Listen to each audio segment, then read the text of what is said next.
State Minister for Finance Kwesi Thompson revealing in the Senate last night that the government has only budgeted enough money to fund Lucayan Holdings Limited for another 3 months into the new fiscal year. Thompson said $3 million has been allocated to fund the government special purpose vehicle to handle the sale of the resort and is expected to cover operational costs.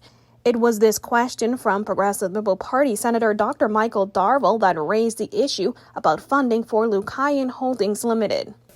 There is a $3 million allocation there. And when you were on your feet, you spoke specifically about the hotel now moving in transition to the new owners.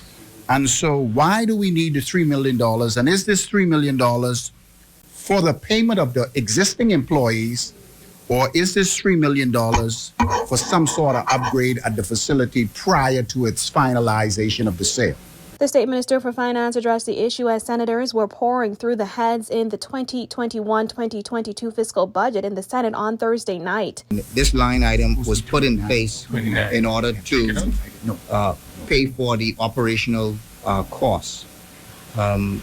What we have planned for and allocated for is, if there is another 3 months that this proceeds, 3 or 4 months that this proceeds, that we have sufficient funding to assist with the operational costs. We are hoping that very shortly we are able to turn this over. And so we may not need the full $3 million, but we wanted to allocate it just in case. But his response was not satisfactory to Darville, who continued to press him for answers about the millions still being spent on the hotel that the PLP has repeatedly called a bad deal. So, Minister, in the event that it goes beyond 3 months, then you will have to find additional funding. So it's about $1 million a month to keep the facility up and going.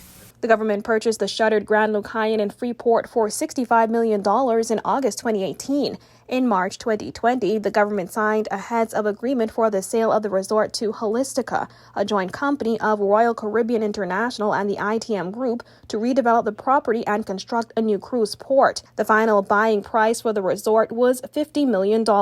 They also said that after concessions and insurance proceeds, the deal ended up being even to the $65 million government paid to purchase the resort. Officials have blamed the ongoing COVID-19 pandemic for the sluggish pace of the sale. Reporting for Guardian News Network, I'm Jasmine Brown.